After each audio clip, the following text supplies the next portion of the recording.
Hi again. If you watched the last video, you know that I talked about why I decided to do a PhD and what did my research journey look like. In this video, I will be going over what my application timeline looked like, how did I divide this entire timeline, and basically what were the different phases in my last year. So I have broken down my timeline into three phases. The first phase started from March to June. The next was July to October, and then the final phase, which was November to December. And let me be clear, this is very specific to CS related fields because that's the kind of timeline PhD applications within CS follow, and this might differ for different fields and maybe in the time to come too. And I also want to mention that I'm not counting the post PhD application bit in this video, which involved giving interviews and interacting with faculty. This only covers the time till I actually applied for the applications and clicked on the submit button. So let's get started.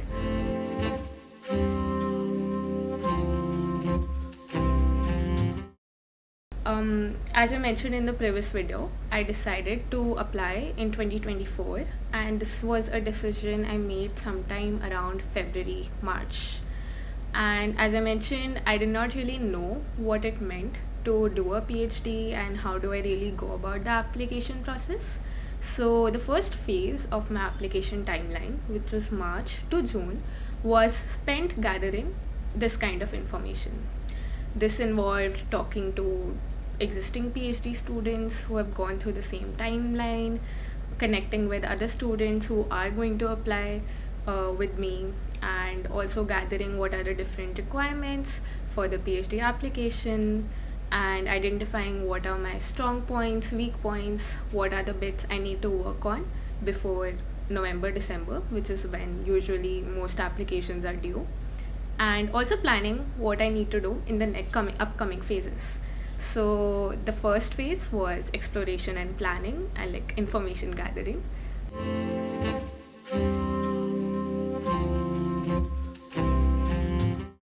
The next phase was July to October. And if I'm being honest, this was the most important phase of the entire process because before this, I was still figuring out what I need to do. And after this, I was implementing what I needed to do. But this was the phase where I was actually putting in the work and preparing for everything that my application needed. Now, this meant drafting my SOPs, identifying who would be my recommenders and reaching out to them, asking them if they would recommend me, strengthening all the bits of my profile that I thought were still weak and needed some work on. There are certain other requirements in applications like giving your TOEFL or any English proficiency test. Giving those tests was what I decided to put in this bit. And I also applied for various feedback programs during this time, which to me was one of the most useful aspects of my application season. So that's another thing. And yeah, networking, reaching out to faculty that I was interested in, reaching out to grad students who are working with the faculty I was interested in was another very important aspect of this phase. So July to October was the profile building and preparation phase.